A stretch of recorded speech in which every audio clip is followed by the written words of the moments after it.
Olá! Hoje a gente vai mergulhar num tema que, olha, pega todo mundo. A diferença entre quem a gente é de verdade e os personagens que a gente cria para navegar pela vida. Vamos entender melhor que máscaras são essas, por que a gente usa e qual é o preço que pagamos por elas. E, para começar, eu quero deixar uma pergunta no ar, uma pergunta forte. Quem você se tornou para sobreviver? Pensa um pouquinho aí.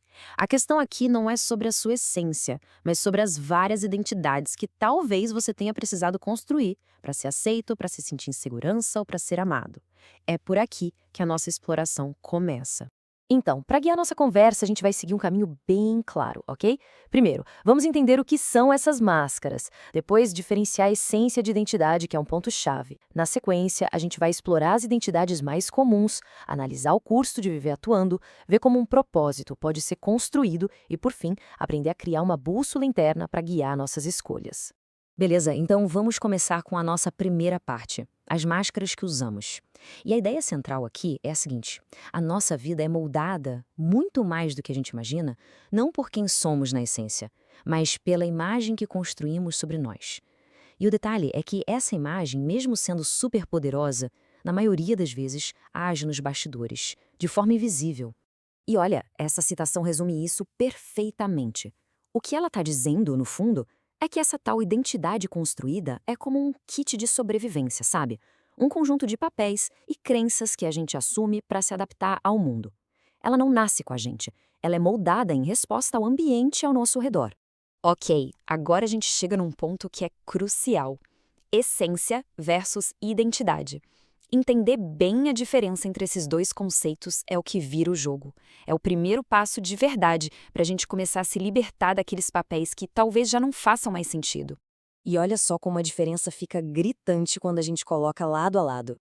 De um lado, a essência. Ela é espontaneidade pura. É quem a gente é quando a guarda tá baixa, quando não há esforço para provar nada. Do outro lado, a identidade.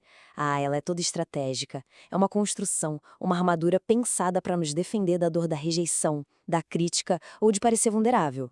Então, para a gente fechar esse conceito, vamos pensar assim: a identidade é essa persona que a gente cria. E em algum momento da vida, ela foi uma baita solução, uma estratégia emocional inteligente para lidar com alguma situação. O problema nunca é ter uma identidade. O perigo é quando a gente se funde com ela, quando a gente esquece que ela é só um papel e passa a acreditar que somos apenas aquilo. Beleza, agora que a teoria está mais clara, vamos para o mundo real. A gente vai identificar agora algumas das identidades mais comuns, aqueles arquétipos que muitos de nós vestimos, às vezes sem nem notar. A ideia é ir ouvindo e ver se alguma luzinha acende aí, se algo soa familiar. Vamos começar com um clássico: a identidade do forte. Sabe aquela pessoa que parece uma rocha, que aguenta o tranco, carrega o mundo nas costas, resolve o problema de todo mundo, mas que para pedir ajuda, nossa, é uma luta. Ela engole o choro e segue em frente com uma exigência interna brutal. Mas aí é que tá o pulo do gato. Por fora, o que a gente vê é puro controle, autossuficiência. Mas por dentro, o que pulsa mesmo, bem escondido, é um medo gigante de depender de alguém, de precisar e talvez não ter. Outra identidade super comum, a do responsável. É aquela pessoa que abraça o mundo, sabe? Assume todas as tarefas, cuida da família, dos amigos, do trabalho. E no meio desse turbilhão, acaba esquecendo da pessoa mais importante da lista, ela mesma. E quem olha de fora vê o quê? Uma maturidade exemplar, um verdadeiro pilar de confiança. Só que, lá no fundo, o motor que move essa engrenagem toda é um pavor de decepcionar as pessoas, de não corresponder às expectativas que ela imagina que os outros têm. E que tal a identidade do agradável? Ou da boazinha? É a pessoa que busca harmonia acima de tudo. Foge de conflito como o diabo foge da cruz. Ela se adapta tanto, se molda tanto aos outros, que muitas vezes acaba dizendo sim, querendo gritar não. E olha que interessante a dinâmica por trás disso. O que a gente percebe como uma empatia sem limites, na verdade, muitas vezes é uma estratégia de sobrevivência. É uma defesa contra a dor profunda que o medo da rejeição pode causar. A necessidade de ser aceito fala mais alto. Para fechar nossa galeria de arquétipos, vamos falar do independente. É aquela figura que preza pela liberdade acima de qualquer coisa.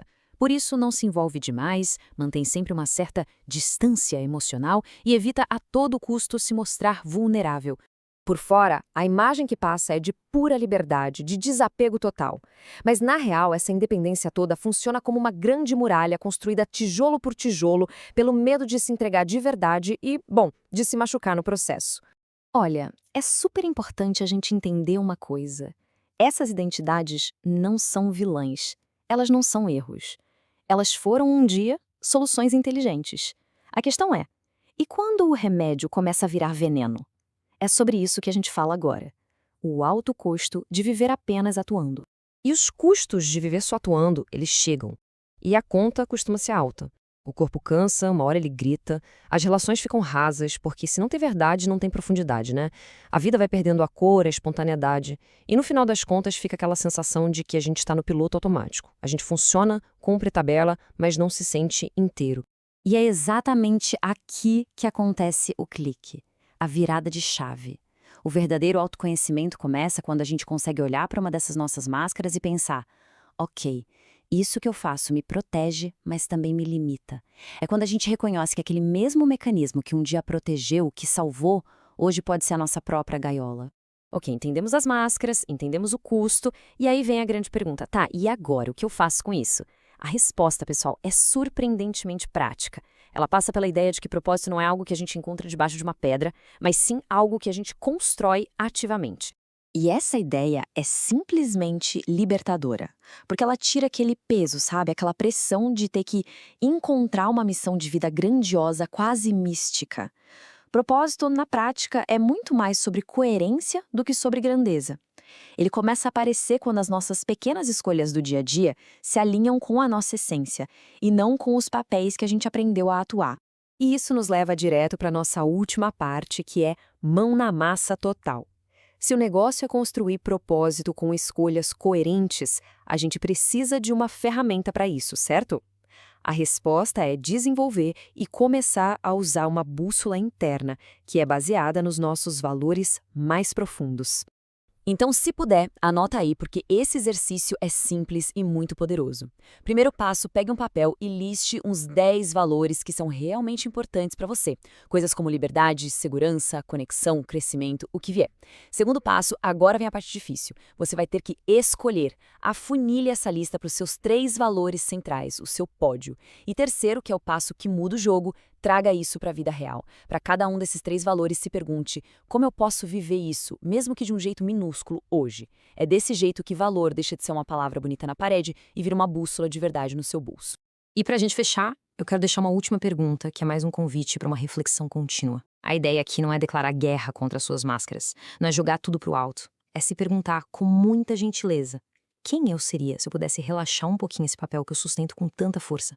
É justamente nesse espacinho, nesse respiro, que a nossa essência encontra lugar para aparecer. No fim, a jornada não é sobre se tornar uma pessoa completamente nova.